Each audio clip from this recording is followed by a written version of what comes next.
To have a good work ethic is essentially the idea that hard work is in itself an honorable and beneficial thing. The more work you do, the better you are, the higher your performance, the higher quality of your work, right? So this might be true for a quantitative career, say like a salesperson or something, but what about a writer, painter, actor, filmmaker, animator, storyboard artist, illustrator, or photographer, or musician? Or what about a person who has like a day job and has to move time aside for one of those passions? When you have other obligations to support yourself, it's really hard to set time aside for, those finicky disciplines, especially when there's no immediate return for your investment. I'm not sure what I wanted to accomplish with this video, I just know that I wanted to make it for a while. There's been less than a dozen videos on this channel for the last 3 years, which is of course not for nothing. I've had much less free time nowadays than when I was a wee teenager. I'm not even speaking for my other friends who have their lives as well. As for filmmaking at school, let's just say that's a different beast that I won't tackle in this video. This was my biggest reason for starting a podcast. This time last year, I made a weekly podcast called Art Therapy. It was great for a while. I had fun making episodes and getting them on iTunes and watching the views climb a teeny tiny bit, as time went on. Then I told the world I would be taking a 2-week break for Christmas and New Year's and such. Those 2 weeks became a month, then 3 months, then half a year, and now I'm 7.5 months in without a new episode. I can rationalize why. Of course, I had work, I had school. It's true, I had other projects that took priority. But I think that would be dodging the real issue here. Yeah, so this is basically the whiteboard that I have that has a bunch of projects listed on it. I can't guarantee that all of this stuff is going to come out. I've got a podcast in the works. We're doing some sketches soon, relatively. Got them prioritized by important, very important, and most important. Oh, still gotta do that. That'll be fun. It's my last year at school, so I gotta figure that out. A lot of stuff, a lot of things.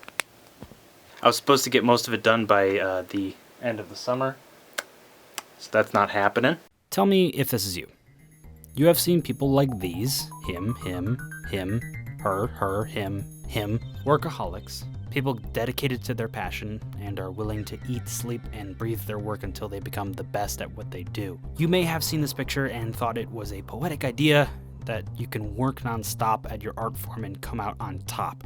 So we give ourselves a lot of work, we ignore sleep and food for a while, and we think we're doing a noble thing because we're working hard and we're dedicated to our craft. Then, if you are not in the 1% of the population who can pull that lifestyle off, you crash. You plateau, the projects reach a standstill. There's nothing necessarily wrong with this notion of the passionate workaholic artist type. It's a motivating ideal to strive for, but there's also nothing wrong with treating yourself as a human being and not a machine. I guess to quote G.K. Chesterton, anything worth doing is worth doing badly. I think we've hit a sort of Schrodinger's quote situation. I've heard both of these expressions before. Actually, I've heard a lot of different iterations of this expression. People have been amending this quote, to death. I'm pretty sure most of them are, terrified of saying that something is worth doing badly.